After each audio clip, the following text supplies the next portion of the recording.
Welcome back to the wild. It's Cypress, and today we're calling in Destiny.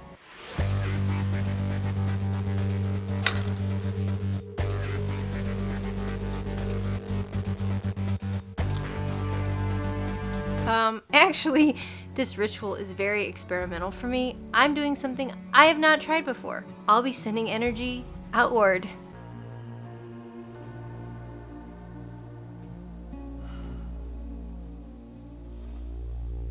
As well as initiating a form of self-sacrifice that is new to me.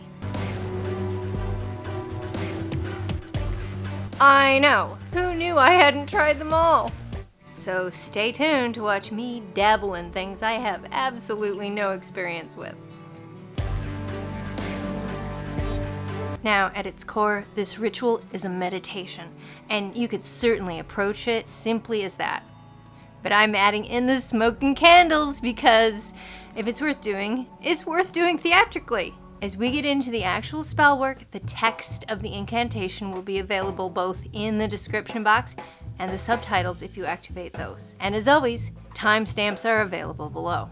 I'm going to start us off with an explanation of why I felt the need to develop this ritual for myself, because I'm guessing that parts of my struggle will resonate with some of you. And then we'll get into the ritual itself and the how-to of it. And then I'll perform the incantation. And full disclosure, I'm a little nervous about it. It's kind of intense. But let's get to it.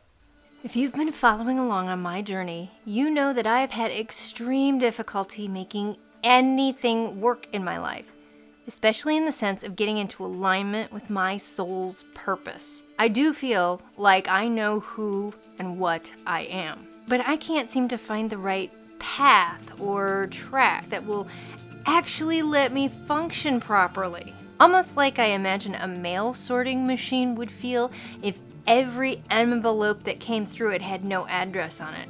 Or no, like if everything being fed into it was folded up blank pieces of paper and slips of cardboard.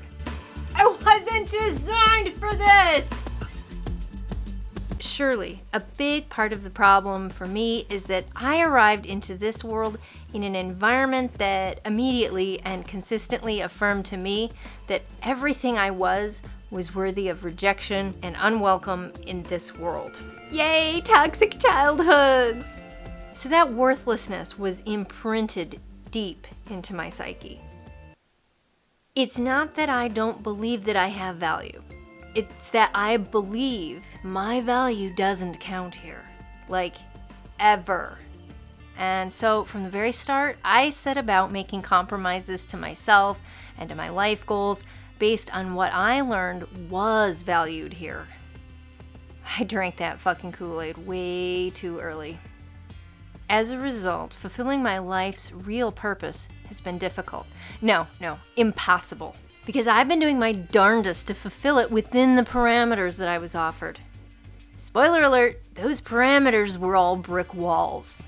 Every single attempt that I've made to accomplish anything of any import has led to suffering and inconsequence, without exception, to the point where I now understand as fact that I am as utterly useless to this world as it has always told me that I am. I have endured a menagerie of abuse and failure past the point where madness should have set in to protect me. And even that reprieve never came. Or did it?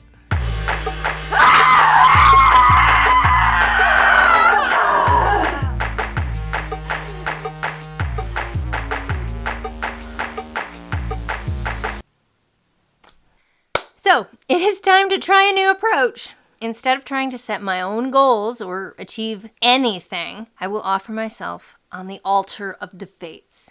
After all, what do I have to fear when they refuse to cut my string?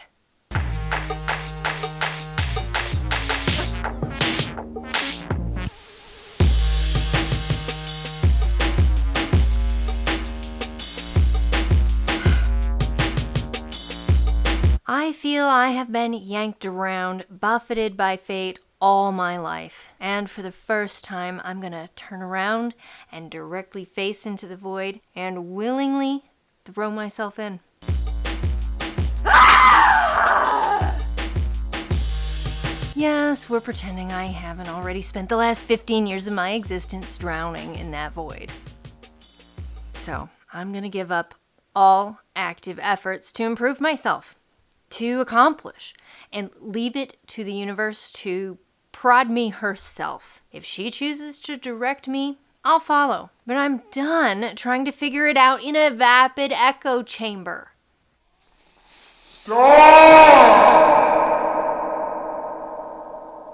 Because clearly, I was issued the wrong map when I arrived here. This is all ads. It's all ads. Where's the map? But there is another part to this that's very important. There has to be some reason for me to be here burning up oxygen. So I'm doing one proactive thing. One last-ditch Hail Mary, Hail Goddess pass to attempt to let my Wyrd, my fate, catch up with me. I'm going to send out from myself a beacon, a signal buoy, a message consisting only of my own vibration, my own soul's signature resonance. This is my last and probably pathetic effort to call in whatever little bits of anything that might exist, scattered to the ends of the earth that are part of my life's purpose. I'm casting as wide a net as I can imagine, and then waiting to see what, if anything, crawls up into my boat. I sound really fatalistic about this, but the concept of doing this is so revolutionary for me, very outside my wheelhouse, that I'm actually very excited about it. And I suspect this exercise, in full or part, could work for anyone. So let's begin.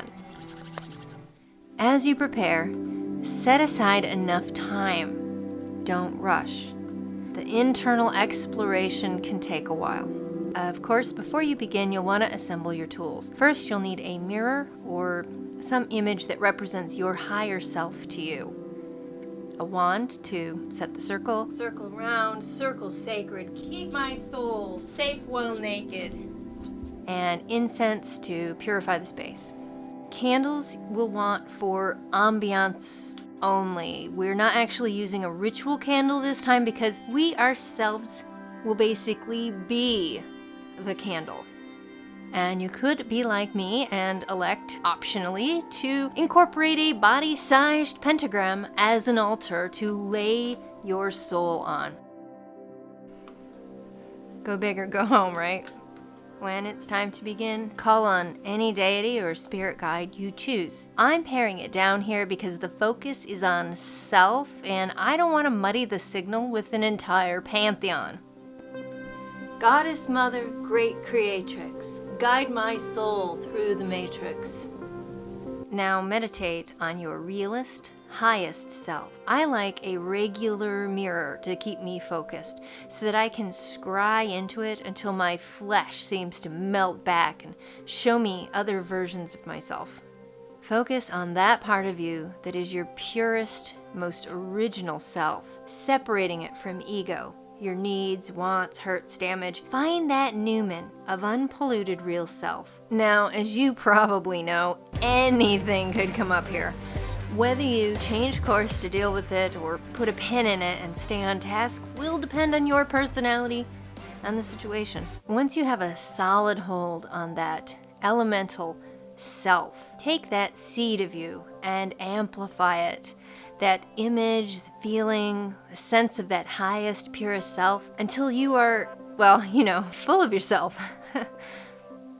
Now, burst that image, that feeling out in all directions, sending it to every patch of earth, or even beyond, a signpost at every metaphorical crossroad. Now, this bulletin is not a wish or a request, but it should be strong enough to have its own gravitational force or pure resonance, so that like the light of God, it shines everywhere for those who seek that vibration to find and be drawn to it of their own natural resonance. I've never sent my energy radiating out, other than the occasional targeted individual needing distance Reiki for healing or strength.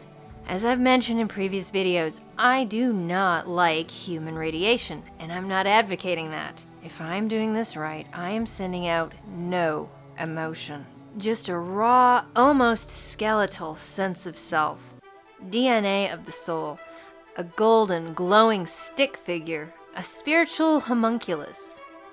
Holding my purest self's blueprint. Not the version I've been working on for decades, wrinkled, torn, and dirty, stained with coffee rings and changes inked in by capricious project managers. This is the deepest core of who we are. The part of us closest to the pure source, but still retaining our individual blend of spiciness.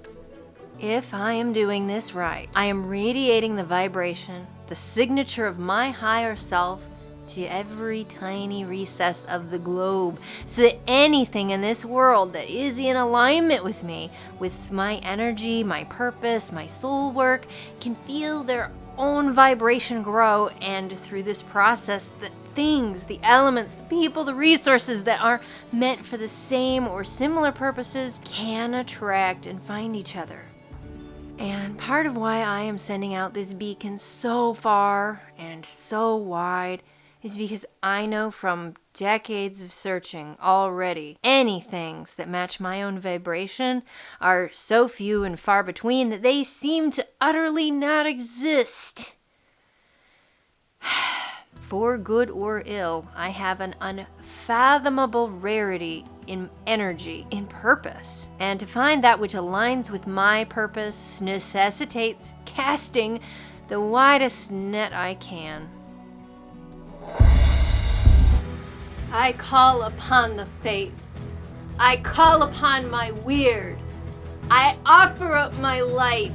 Do with me what ye will. The bit of me, that little fuzz, the me I am and always was. Child of goddess, thing of light. The me before this mortal plight. The me before I suffered birth. Send me deep across the earth. Send me far and send me wide. High my soul that longest ride. Let my essence sing and cry. Oh, heed me, fate, for here am I. Take me now, I am thy pawn. I'll work my Wyrd like day brings dawn. I will be bright, I won't be still. My destiny I will fulfill.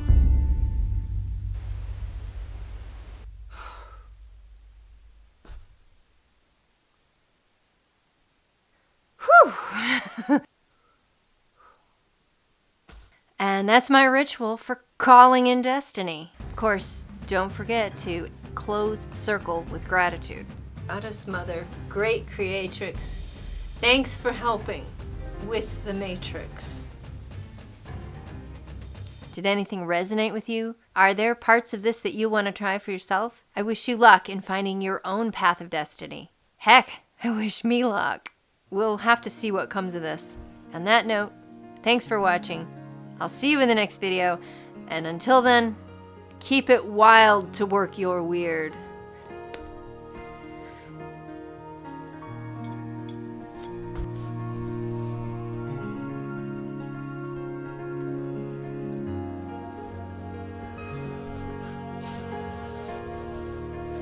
Are you helping me?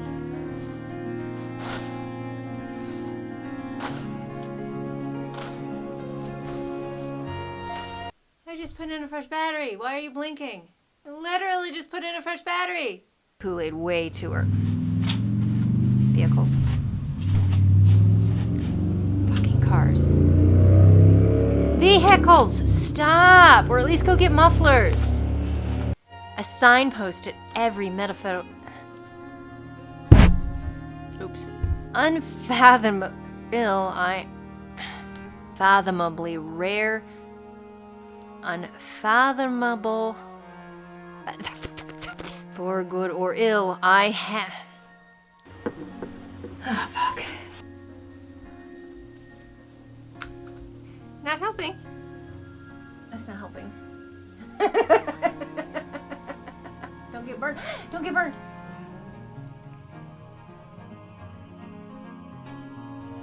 Hey, the me before Oh, wait. The me that I am. Child of goddess. Child of